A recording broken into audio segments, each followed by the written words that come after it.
Students, welcome to my channel political science classes. आज की इस वीडियो में हम पढ़ने वाले हैं ब्रिटिश पार्लियामेंट के हाउस ऑफ लॉर्ड्स के बारे में। जैसा कि आपको पता है कि ब्रिटिश पार्लियामेंट जो है उसमें दो हाउस होते हैं, ठीक है। एक होता है हाउस ऑफ लॉर्ड्स एंड एक होता है हाउस ऑफ कॉमन। तो क्वेश्चन हमारा है, describe the composition, function and power of the Lords House. Answer, The Parliament of Britain is the oldest parliament in the world। Britain का जो parliament है वो वर्ल्ड का सबसे ओल्डेस्ट पार्लियामेंट जो है वो माना जाता है। It is a bicameral legislature. The British Parliament has two house. British Parliament में टू हाउस हैं। The upper house of the Parliament is called the court of lords and the lower house is called the common assembly। Upper house जो है भले ही house of Lord's जो है उसे upper house कहा जाता है, बट फिर भी जो है उसके जो पावर होते हैं वो बहुत ही कम होते हैं। और हाउस ऑफ कॉमन जो होता है उसके पावर जो होते हैं वो लोअर हाउस है, लेकिन फिर भी इसके पावर जो होते हैं वो ज़्यादा होते हैं। मोस्ट जो है पावरफुल होता है। The member of the Lord sabha are the rich and the upper class people. इसके जो मेंबर होते हैं वो बहुत ही रिच एंड अपर क्लास होते हैं। एक तरह से बोल सकते हैं कि राजघराने के होते हैं। It is a kind of hereditary house. Hereditary it means जैसे कि कोई पिता जो है वो हाउस ऑफ लॉर्ड्स का मेंबर है तो उसका जो बेटा होगा वो भी हाउस ऑफ लॉर्ड्स का मेंबर रहेगा, ठीक है। वंशानुगत है ना। It is said to be a symbol of the conservative tendency of the resident of Britain. Organisation of Lords सभा। Organisation, the number of members of the House of Lords is not fixed because इसके जो members होते हैं वो इसलिए fix नहीं है क्योंकि ये क्या है, वंशानुगत होते हैं, राजघराने के होते हैं। इसमें जो है वो जो मेंबर होते हैं वो कम ज़्यादा हो सकते हैं। कोई किसी की डेथ हो जाती है, किसी का जन्म हो जाता है, तो इससे क्या है कि मेंबर जो है इनकी गिनती जो होती है वो फिक्स नहीं होती हैं। Since it is A hereditary house, the number of its members fluctuates with birth and death। The members of the Lord House can be divided into the following three class में से divide किया गया है। First है spiritual Lords. This category has 26 member. इस category से जो है ये एक लॉर्ड होते हैं जो कि चर्च के पादरी वगैरह जो होते हैं वो होते हैं, ठीक है। तो इस कैटेगरी में 26 मेंबर जो हैं वो लॉर्ड सभा में आते हैं।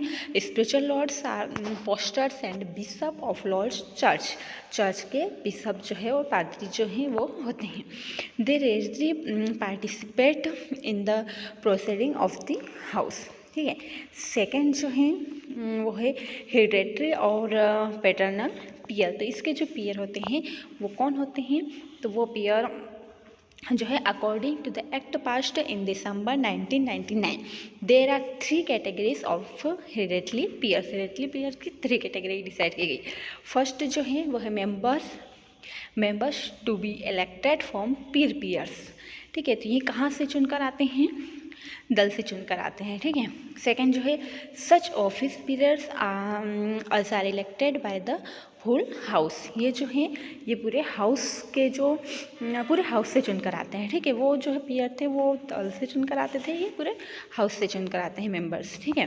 थर्ड जो है वो at present as a member of the royal family, these are 75 elected party members and 16 official members। ये जो मेंबर होते हैं ये राजघराने के राजकुमार होते हैं, जो कि अधिकतर जो होते हैं वो लोक सभा के जो मेंबर होते हैं वो राजघराने के राजकुमार ही होते हैं। थर्ड जो है वो आ जाएगा आपका लाइफ टाइम पीयर। जो मेंबर होते हैं उसमें एक जो मेंबर होते हैं वो कौन से होते हैं, लाइफ टाइम पीयर, मतलब कि जो वो हमेशा ही जो है वो रहते हैं, लाइफ टाइम के लिए रहते हैं। तो ये पीयर कहाँ से आते हैं, तो peers of this category are created under the life time period act of 1958. This members are eminent and experienced person, this person are made life members. तो इसके जो पीयर होते हैं वो बहुत ज़्यादा एक्सपीरियंस्ड होते हैं, बहुत ज़्यादा फेमस होते हैं, योग्य होते हैं, ऐसा बोल सकते हैं, ठीक है। Women can also become members in this category, इस कैटेगरी की जो मेंबर है उसमें वुमेन भी होते हैं, ठीक है। स्पीकर्स ऑफ लोकसभा, तो बात करते हैं लोकसभा की स्पीकर की। तो इसका लोकसभा में पहले जो है वो 2005 के पहले जो है स्पीकर जो होते हैं वो नहीं होते थे। पहले जो होते थे वो लॉर्ड चांसलर का पद हुआ करता था, बट 2005 के बाद जो है वो स्पीकर का जो है वो अपॉइंट किया गया है, ठीक है। तो till the year 2005 there was a system in England that the Lord Chancellor appointed by the emperor president और द लॉर्ड सभा. But according to the Constitutional Reform Act 2005, the Lord Chancellor no longer President over the Lord Sabha. The Speaker's post has now been arranged to preside over the Lord House in the same way as the Speaker of the General Assembly. The Speaker of the Lord Assembly is elected, not nominated. ठीक है। तो जैसे कि house of common में जो है उसका अध्यक्ष जो होता है वो स्पीकर होता है, सेम जो है हाउस ऑफ लॉर्ड्स में 2005 के बाद जो है वो स्पीकर होता है, उसके पहले जो है लॉर्ड चांसलर होता था। फिर लॉर्ड चांसलर, तो even after the constitutional reform act 2005 the post of Lord Chancellor remains, but now he is only a member of the British cabinet. He no longer presided over the House of Lords. Lord chancellor जो होते हैं उनको पूरी तरीके से हटाया नहीं गया है, वो जो है वो ब्रिटिश कैबिनेट के मेंबर अभी भी हैं, ठीक है। अदर ऑफिसर, तो इसमें अदर ऑफिस स्पीकर के अलावा अदर ऑफिसर्स भी होते हैं, जैसे कि क्लर्क वगैरह जो भी हैं एक दो जो हैं। तो in addition of the speakers there are some other officer bearer is the House of Lords is a clerk to show record gentleman bearing of the black robe, sergeant and arts act. The quorum of lords, quorum, most of the members of the lord house are not active. जो Lord सभा के member होते हैं वो हमेशा सारे जो होते हैं वो एक्टिव नहीं होते हैं। The quorum of the House of Lords is made up of 3 members. 3 members जो है उनका होना जो है इसमें एक्टिव होना जो इम्पोर्टेंट होता है। But for a bill to be passed at least 30 member, अगर कोई बिल पास करना है तो एटलीस्ट 30 मेंबर जो है उनका होना प्रेजेंट होना जरूरी है।